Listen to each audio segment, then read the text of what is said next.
sé que mi Cristo vive. En la palabra de Dios, la Biblia, hay un mensaje para ti, para mí y para toda la humanidad, el Evangelio de Jesucristo. Certeza es la razón, la existencia. Certeza es el alfa y omega. Un mensaje para ti. Todas las semanas, en este canal de radiodifusión cristiana, Luz a las Naciones, un estudio expositivo de la palabra de Dios, edificando sobre el verdadero fundamento de los apóstoles y profetas, siendo la principal piedra del ángulo Jesucristo mismo. Que ni lo alto ni profundo. Síguenos en directo o en cualquiera de nuestros canales y recuerda que Dios tiene un mensaje para ti. Que Dios os bendiga y edifique a través de su palabra. Amor de Dios, certeza, yo sé que mi Cristo vive. Certeza, para Él no hay nada imposible. Certeza, es la razón, la existencia. Certeza, es el alfa y omega. Es un placer para mí saludar de nuevo a los oyentes de Radio Luz a las Naciones en nuestro programa de estudio bíblico semanal titulado Un mensaje para ti. Estamos estudiando a lo largo de nuestra última etapa, en una manera sistemática, la primera epístola del apóstol Pablo a los Corintios. Tratamos de ser respetuosos con la gramática, tratamos también de tener una buena exegesis bíblica y, como no, también pues poder comprender un poco en el propio asentamiento histórico del momento en el que fue escrita y del momento que la Iglesia vivía para este tiempo. Sabemos que es la primera epístola que fue escrita de las que se conocen como mayores, ahí aproximadamente en el año 55 después de Cristo, y Pablo la escribió desde Éfeso en su tercer viaje misionero.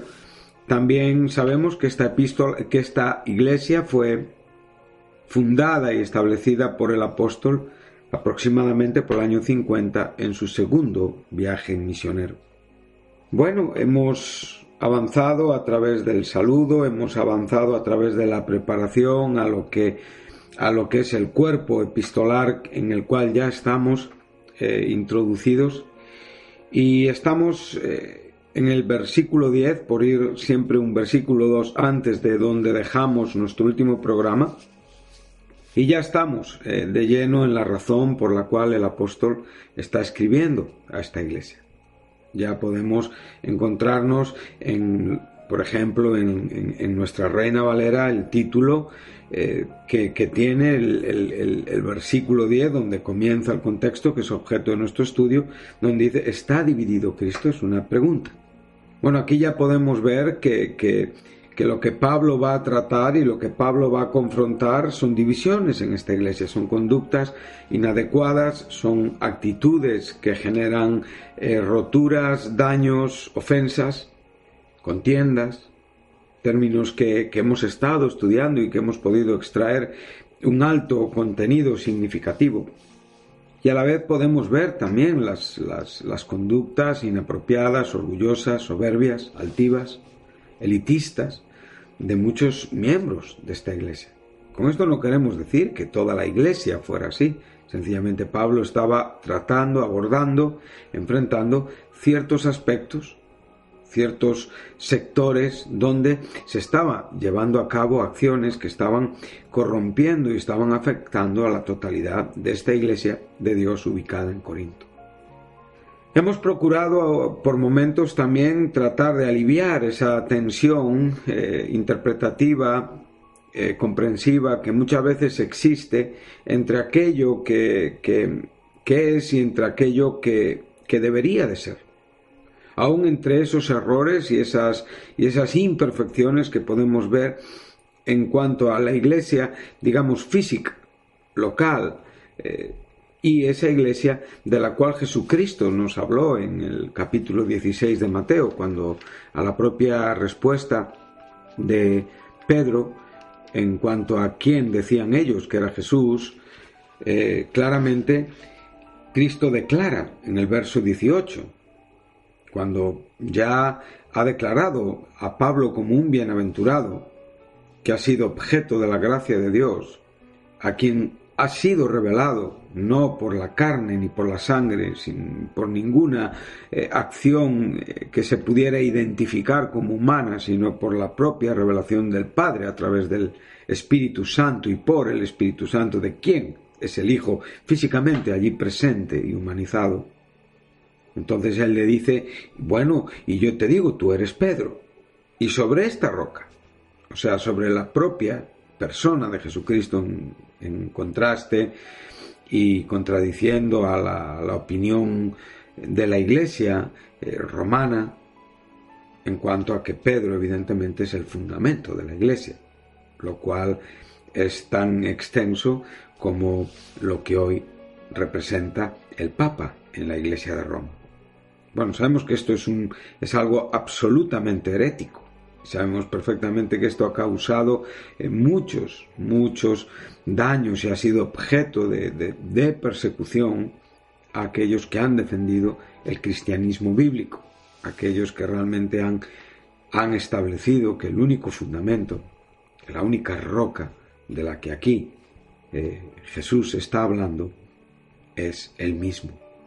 Bueno, sabemos que dependiendo de que esta palabra pudiera estar en griego o en arameo, sabemos que en griego tenemos dos palabras para poder diferenciar, Petros y Petra,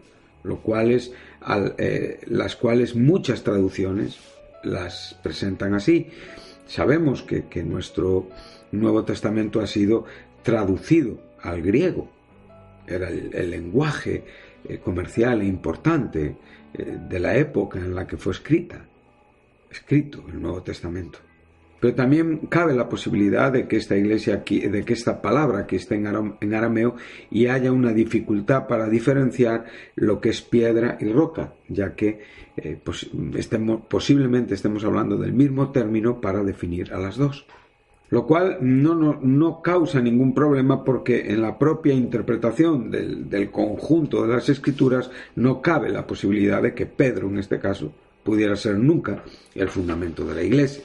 El propio Pedro es siempre identificado e incluido en el grupo de los apóstoles, y es el propio Pablo quien escribe a la Iglesia de Éfeso y quien nos enseña claramente en el capítulo 2 de la Epístola a los Efesios las siguientes palabras, cuando nos dice en el verso 20 que nosotros, aquellos creyentes, aquellos que hemos sido alcanzados por el Evangelio, aquellos que hemos sido transformados en el de discurrir y en el devenir de las épocas hasta el día de hoy, dice que somos edificados sobre el fundamento de los apóstoles.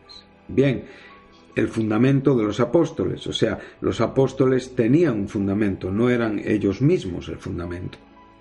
Y profetas, dice, siendo la principal piedra del ángulo Jesucristo mismo. Entonces ya no tenemos duda, o sea, haciendo un paralelismo con otros versículos de la Escritura, nos encontramos que este fundamento, que esta piedra, es Jesucristo. Por lo tanto, es aquí a quien el propio Jesús declara a los discípulos, a Pedro y a las personas, a los compañeros que estaban con él, sobre esta roca, sobre mi persona, sobre mi sacrificio, mi resurrección, sobre mi obra expiatoria, yo edificaré mi iglesia, y las puertas del Hades no tendrán autoridad, no prevalecerán, no vencerán, no tendrán victoria sobre ella. Bueno, aquí tenemos esa iglesia indestructible. Aquí tenemos esta iglesia que es perfecta. Aquí tenemos esta iglesia donde no hay errores, donde la tensión es absolutamente aliviada y donde con total y absoluta seguridad el fundamento de Dios está firme. Y Dios, el Señor, conoce a los que son suyos. Bueno, ante esta verdad nosotros tenemos que descansar. Pero como digo, es verdad que se nos generan en muchos casos problemas y tensiones en cuanto a esta perfección de la cual hablamos, en cuanto a la iglesia mística, al cuerpo de Cristo, a la esposa de Cristo, a la que con total y absoluta seguridad se desposará de Cristo en su segunda venida. Entonces, nos cuesta comprender las imperfecciones, dificultades, abandonos, deserciones, pecados que muchas veces tenemos que confrontar y ver en la iglesia física y local como es esta iglesia de Corinto.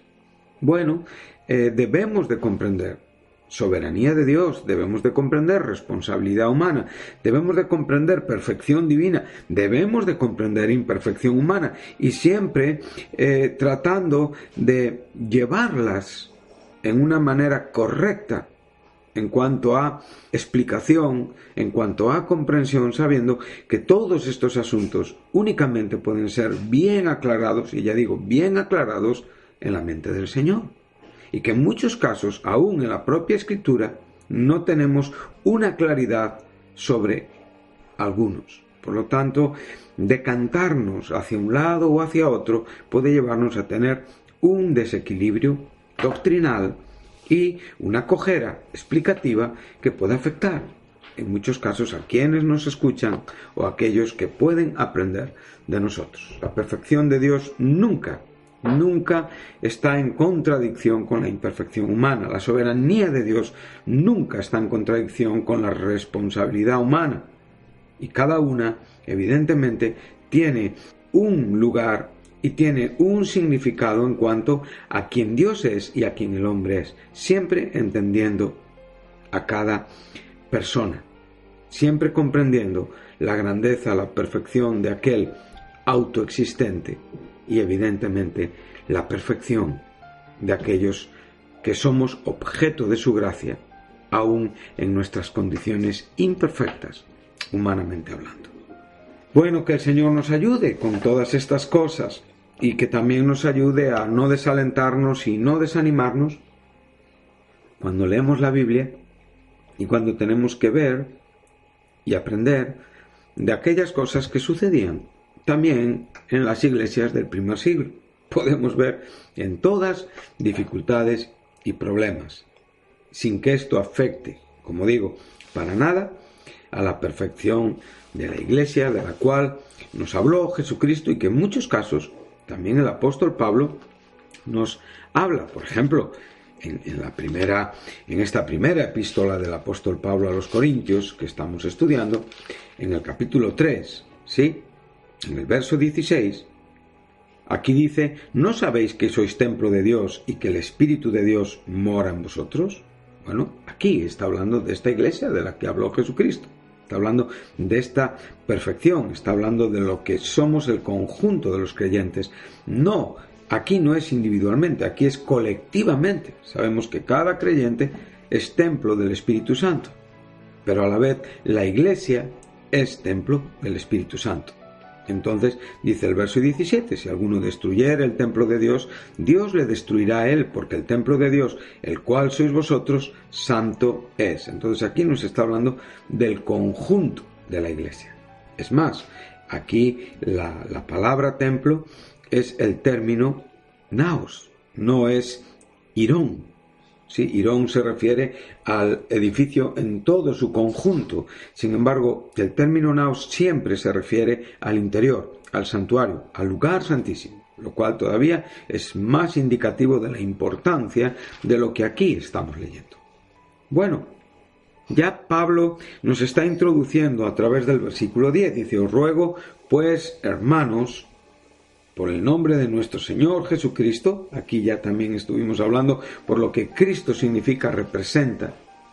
Debería de ser para cada creyente que todos hablemos una misma cosa y que no haya entre vosotros divisiones, cismas, sino que estemos perfectamente unidos, aquí usando el término catártizo, ¿sí? Que es un término que nos dirige, por ejemplo, a cuando un hueso es roto y es restaurado, ¿sí? A cuando estamos hablando de lo que es estar perfectamente unidos, aquí se nos está enseñando una acción de completar, restaurar, preparar, crear. Es una acción maravillosa, es un significado maravilloso. O sea, aquí Pablo está teniendo la idea no solamente de aquello que tiene que ser restaurado, sino de aquello que ya en sí mismo está unido en la propia obra de Cristo en la cruz, como hemos dicho hace unos momentos. En una misma mente y en un mismo propósito, o sea, en un mismo entendimiento y en un mismo parecer, que quiere decir propósito. Volvemos al verso, seguimos a través del versículo 11, dice: porque he sido informado acerca de vosotros, hermanos míos, por los de Cloe, que hay entre vosotros contiendas. Bueno, aquí tenemos de nuevo esta palabra, eris, ¿sí? Esta palabra terrible, violenta, se usa muchas veces en griego para las contiendas, para las batallas, para esas batallas terribles, donde la muerte, donde la sangre fluye por doquier. Habla de discordia, o sea, habla de una obra de la carne que nunca debe de estar presente y debe de ser siempre evitada en las relaciones entre cristianos. Satanás es digamos, un padre de discordias, es un padre de contiendas, como bien el propio Señor Jesús le declaró un padre de mentira. Y debemos muchas veces de comprender y conocer el carácter de nuestro enemigo y de todo su ejército espiritual que se mueven en el universo supraterrenal, ¿sí? O sea, en ese aire donde ellos ejercen su acción gubernamental de control por causa del pecado, y evidentemente consentida por la propia soberanía de Dios en este terrible mundo donde vivimos, en este presente siglo malo. Y ahí podemos ver cómo el propio Satanás y todos sus demonios son expertos en las divisiones, son expertos en las discordias, son expertos en las contiendas. Qué triste es ver cuando, hermanos, estamos enfrentados, qué triste es ver cuando realmente esa perfecta unión que resulta fundamentalmente de esa obra de Jesucristo, o también esa perfecta unión que resulta muchas veces de las propias restauraciones espirituales milagrosas que el Señor lleva a cabo entre nosotros. ¿Cuánto sufrimos cuando estamos enfrentados? ¿Cuánto sufrimos cuando interpretamos asuntos que comienzan en un pensamiento, en un parecer, y nos dirigen hacia un propósito vengativo, despreciativo? ¿Cuánto sufrimos cuando permitimos que se asienten en lo profundo de nuestra alma? Y ahí ya se genera todo el desprecio, el rencor, la maldad, el enfado, la división, todas las obras de la carne. Si leemos por un momento en la carta, en la epístola a los Gálatas, veremos la importancia de todo lo que aquí se nos está presentando. Pablo hace una diferencia a esta iglesia en cuanto a lo que son las conductas carnales, humanas, todo aquello que es contradictorio y todo aquello que contradice a la santidad de Dios en nuestra vida y que es distinguido por el calificativo y la definición de fruto del Espíritu. ¡Qué maravillosa, verdad! Obra es evidentemente aquella acción, ¿sí?, que se genera en el corazón y que en muchos casos lleva a cabo una acción visible, aunque también debemos de comprender y de entender que en muchos casos no sale del corazón, nunca hay nada visible, pero sigue siendo una obra que está en un claro contraste contradictorio con la santidad de Dios, con aquel que es el fundamento, que es la vid en la cual nosotros estamos arraigados para producir esos frutos de amor, de gozo, de paz, de paciencia, de benignidad, de bondad, de fe, de mansedumbre, de templanza. Todo lo que evidencia que la ley no nos contradice ni nos condena. Qué maravillosa verdad poder ser obedientes a las exigencias santas de la ley. Qué maravillosa verdad es aquella cuando sabemos que Dios, por la propia debilidad de la carne, en la imposibilidad del propio cumplimiento de lo que la ley pedía y exigía, Dios enviando a su Hijo, sí, dice, lo que era imposible para la exigencia de la ley, por la propia debilidad humana, el hombre no podía producir frutos agradables a Dios sin Cristo en su corazón. Por eso cuando hablamos de esta iglesia estamos hablando de una iglesia que había sido dotada con la bendición de Dios, con la gracia de Dios, con el Evangelio de Jesucristo, que había sido confirmada y que realmente era templo del Espíritu Santo. ¿Cómo podía producir estas obras de la carne?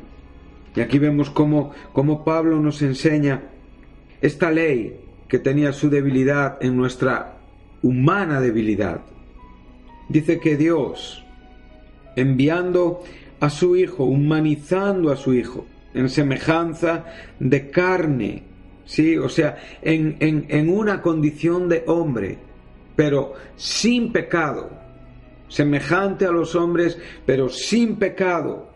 Dice, y a causa del pecado, o sea, por la razón de nuestra propia humanidad caída y condenada, por la razón de nuestra disparidad, por la razón de nuestra falta de alienación con Dios, por nuestra falta de comunión con Dios, Él pudo cubrir esta miserable condición en una condición de carne, y a causa del pecado Él pudo condenar al pecado en la carne. O sea, nos está hablando de su muerte en la cruz del Calvario. Entonces, cuando nosotros podemos ver esto, entonces podemos comprender la importancia de ser obedientes a la ley. Esa obediencia nos es atribuida por la obediencia de Jesucristo, sujeto a la ley, enviado en semejanza de carne de pecado, y a causa del pecado condenó al pecado en la carne. Y aquí no podemos más que dar gracias a Dios, porque por esta razón nosotros podemos producir frutos santos, porque claramente lo que nos enseña es que aquellos que somos de Cristo hemos crucificado, la carne con sus pasiones y deseos. ¿Dónde? En aquel que en semejanza de carne de pecado y a causa del pecado condenó al pecado en la carne. Ahora, si vamos un poquitín hacia atrás, nos encontramos con estas obras terribles, las cuales están en absoluta contradicción. ¿Cómo los hombres que han sido alcanzados, santificados, perfeccionados, salvados, pueden producir conductas impías y carnales? Aquí de nuevo nos encontramos con estas tensiones difíciles en muchos casos de aclarar, difíciles de diferenciar, y que muchas veces los hombres tratamos de cambiar, de torcer la Escritura para poder adaptarla, para poder hacerla comprensible, cuando realmente la Escritura es la autoridad de la Iglesia, está muy encima de toda la capacidad de ningún hombre y debe de ser entendida con humildad y bajo la luz del Espíritu Santo.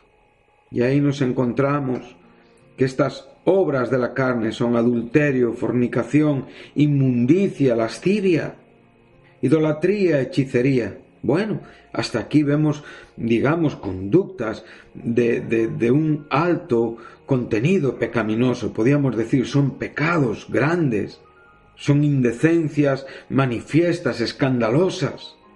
Pero quiero decir, queridos oyentes, que lo que vamos a seguir leyendo ahora viene de la misma fuente y ofende a Dios en la misma manera.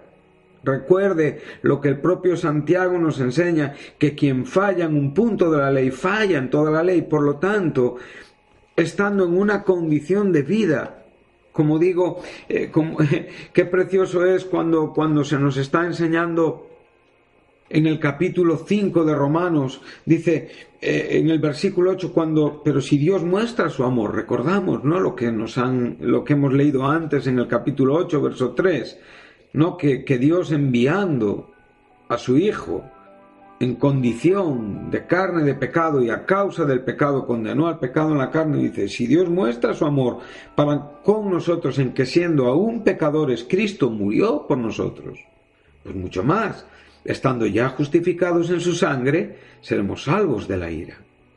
Porque si siendo enemigos fuimos reconciliados con Dios por la muerte de su Hijo, mucho más, estando reconciliados, seremos salvos por su vida. Y no solo esto, sino que también nos gloriamos en Dios por el Señor nuestro Jesucristo, por quien hemos recibido ahora la reconciliación. Por lo tanto, este conocimiento dual del Padre y del Hijo, este conocimiento donde podemos gloriarnos tanto en el Padre como en el Hijo, tanto en el que entregó como en el agente mediador que llevó a cabo su obra por nosotros. En esta condición es una vergüenza que estemos muchas veces hablando de estas cosas y que tengamos que todavía reconocer la falta de atención, de diligencia que muchas veces tenemos a la hora de tomar en serio ciertos asuntos. Las obras de la carne son producidas por la propia carne, que siempre está en contradicción con Dios, que siempre está en una actuación pecaminosa, que siempre es impulsada por el enemigo de nuestras almas y que es absolutamente también afectada por la propia presión del sistema de este mundo gobernado por el Dios de este siglo. Ahora veremos que las siguientes obras de la carne son enemistades, pleitos, celos, iras, contiendas, disensiones, herejías, envidias, homicidios, borracheras, orgías y cosas semejantes a estas, acerca de las cuales os amonesto, como ya os lo he dicho antes, que los que practican tales cosas no heredarán el reino de Dios. Bueno, nuestra condición de hijos de ira, de hijos de desobediencia, nuestra condición de ser obedientes al espíritu que operan los hijos de desobediencia, queridos oyentes, queridos hermanos, en este mundo solamente operan dos acciones, dos espíritus, no hay más. A veces podemos identificar muchas cosas y podemos calificarlos, pero la realidad es que solamente hay dos operaciones. Una es la del Espíritu Santo, con todo el contenido, con toda la influencia, con todos esos ríos maravillosos de agua viva, de bendición del mismo trono de Dios, o el espíritu que opera en los hijos de desobediencia. Por lo tanto, considere, reflexione, por favor, por un momento, en esta propia iglesia de Corinto, piense la importancia de lo que aquí estamos leyendo. Aquellos que habían sido afectados por la gracia de Dios en Cristo Jesús, aquellos que habían sido confirmados por la propia predicación del Evangelio, aquellos que habían sido bendecidos con todo, que no les faltaba ningún don, aquellos que estaban aguardando ansiosamente la manifestación de nuestro Señor Jesucristo, aquellos que habían sido santificados, perfeccionados, llamados a ser santos, aquellos que evidentemente serían presentados irreprensibles en el día del Señor Jesucristo, aquellos que eran llamados a la comunión con el Hijo por causa de la fidelidad de Dios, cómo podían estar hablando cosas diferentes, cómo podían estar teniendo diferentes pareceres y propósitos, cómo podían tener divisiones y contiendas entre ellos. Si nosotros reflexionamos por un momento y nos paramos por un momento en la importancia de estas cosas, trataríamos con responsabilidad todo lo que emerge de nuestros corazones. Identificaríamos a aquel que con sus mentiras y con sus influencias impías trata de corromper nuestro interior. Recuerde que quien está en usted es mayor que el que está en el mundo. Recuerde que usted ha vencido al mundo por medio de la victoria por la fe en Jesucristo. Recuerde que usted es un templo del Espíritu Santo. Y recuerde que esto no puede estar proviniendo de aquello que es santo. Por lo tanto, identifique el mensajero e identifique el receptor y vea que la carne siempre está dispuesta a contradecir a Dios. Y en este asunto tenga una victoria. Y no permita que se asienten en sus corazones o en nuestros corazones estos desarraigos, estas tensiones tan terribles, estas disputas, estas divisiones, estas contiendas, estos silencios, indiferencias, ofensas, enfados que nos separan de aquellos que han sido lavados por la misma sangre que nosotros, de aquellos que comparten el mismo Padre que nosotros y que podamos entender y comprender que el Evangelio no puede ser predicado por una iglesia dividida. Por lo tanto, que el Señor nos ayude, como digo, a hablar una misma cosa, a eliminar divisiones y a tratar de buscar la unidad perfecta de un entendimiento y un propósito como iglesia que somos. Que Dios les bendiga y les espero en el próximo programa.